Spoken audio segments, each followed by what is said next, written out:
Hello everybody, it's Proftrof. We're back again with another video. What if we covered the Sahara with solar panels? What would happen? Let's find out.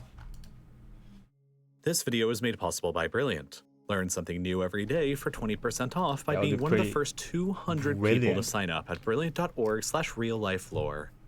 More energy will fall on the world's deserts in 6 hours than the entire world will consume over the next year. The Sahara Desert is well known for being the world's largest hot desert, but it's probably a lot bigger than you even realize. It's nearly the same size as China. It spans across 10 different countries in 3 different time zones, and it gets absolutely massacred by sunlight. Wow. This is a map that shows annual sunshine hours across the world. There are some notable hotspots in North America, South America, and Southern Africa, but nowhere gets as much as the Sahara Desert. Most of this they're looking like a finger a little bit. A sized chunk of land gets more than 3,600 hours of sunlight a year, and within that big chunk is this other chunk that gets more than 4,000 hours a year. For reference, that's nearly 4 times the amount of annual sunlight that Germany gets. Most of this is because the Sahara Desert is A, pretty much directly along the Tropic of Cancer, which means the sun for a lot of the year is pretty much directly over it, and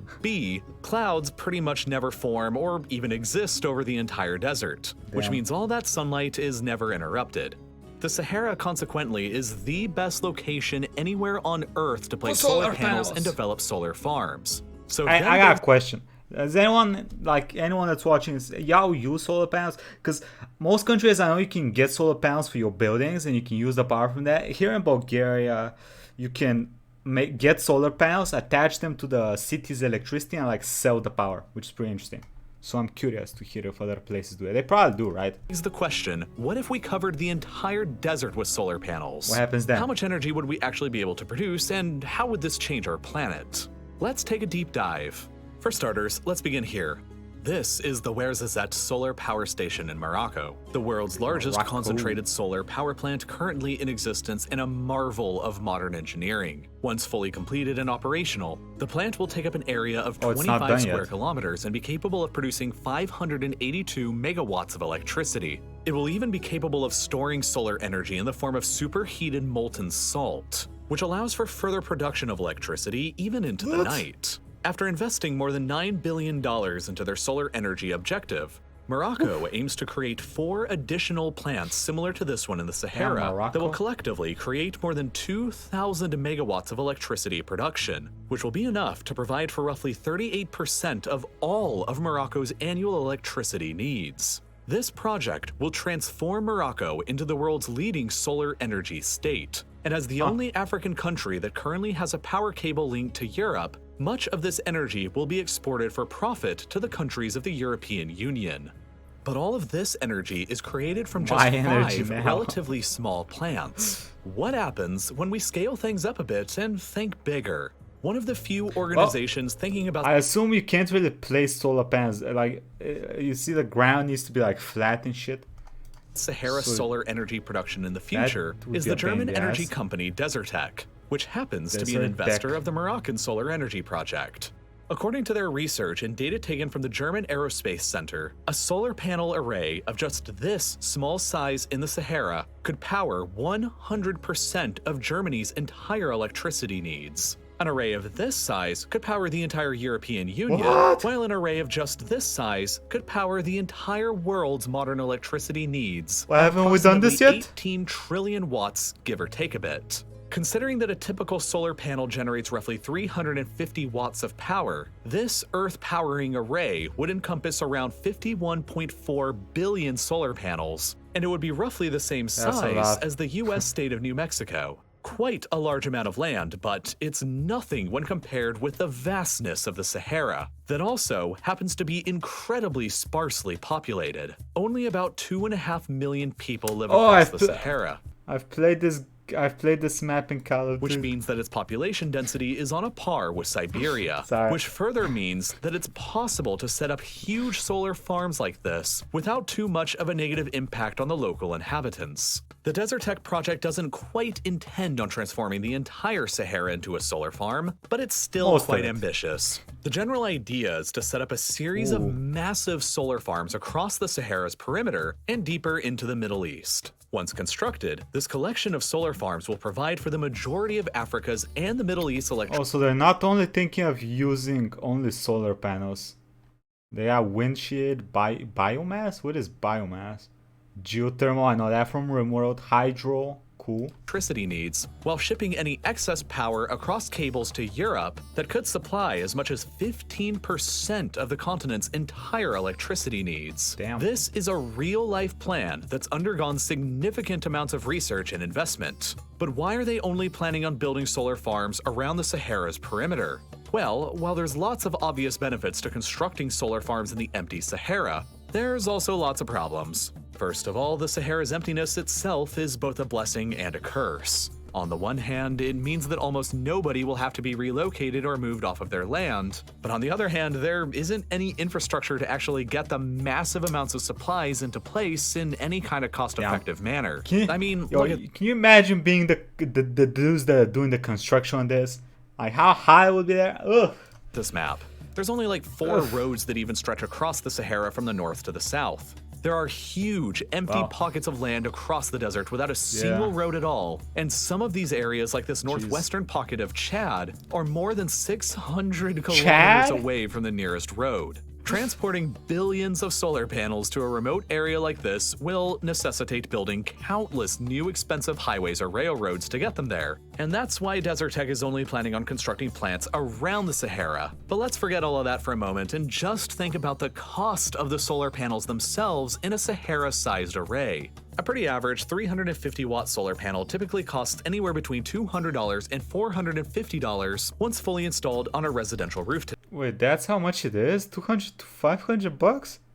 I thought it was way more than that. Today, since we know that it's going to be expensive transporting and installing all of them in the middle of one of the world's most remote locations, we're going to stick with the high cost estimate here and tack on an additional $300 for delivery and infrastructure fees and $250 more for installation fees. Conveniently, this math makes the total cost for each 350-watt panel exactly $1,000. So from there, you can figure out pretty quickly that the 51.4 billion solar panels needed to fit inside of our New Mexico-sized array that'll power the entire planet will cost a cool 51.4 trillion US dollars. For reference, that's approximately 60% of the entire world's GDP, but it would... Yeah, but like, if it powers the whole world, and no one's saying you gotta build it in like a year. Would enable us to immediately switch all of our electricity over to renewable solar, so which would that's be amazing. Cool. Alright then, now let's just assume that we've turned on infinite money and we expanded upon this by filling up the entire Sahara Desert with solar panels. Isn't that too much? What is going to happen now? Well, for starters, if we assume that the solar panels are 100% efficient, the entire Sahara Desert will probably now be producing somewhere around the neighborhood of 1.3 million terawatt hours of electricity per year. So, to put that number into perspective, the entire contemporary human species consumed about 173,000 terawatt hours of energy in 2019. And that's not just electricity, that's all energy consumed for everything we did that year. A Sahara Desert covered in solar panels would generate more than 7 times the amount of energy that all of the nearly 8 billion humans of the world collectively consume right now.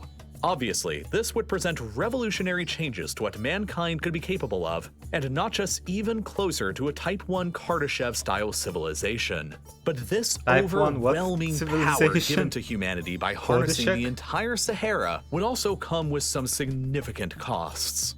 The black surfaces of the solar panels dotting the Sahara will of course absorb most of the sunlight hitting the Sahara. Only a tiny fraction of that incoming energy will actually be converted into electricity, while the overwhelming majority will be returned back to the environment as heat. In turn, this heat will trigger a sort of feedback loop in which the heat emitted by the solar panels would create a steep temperature differential between the land and the surrounding oceans. This will ultimately lower the surface air pressure and cause moist air to rise and condense into clouds and rain across the desert. So, by covering the entire Sahara with solar panels, we'll also unwittingly be terraforming. We don't need to cover the Sahara, and like I thought it would be a lot more solar panels to power the whole world, but Seems like nah. So the desert this is like a Sahara very extreme. into a green Sahara at the same time. Would it though? In some ways, this will be good Would because it? it will open up a massive amount of land the size of China to colonization, human settlement, and critically for the emerging economies of North Africa, extensive economic development for their countries and their people.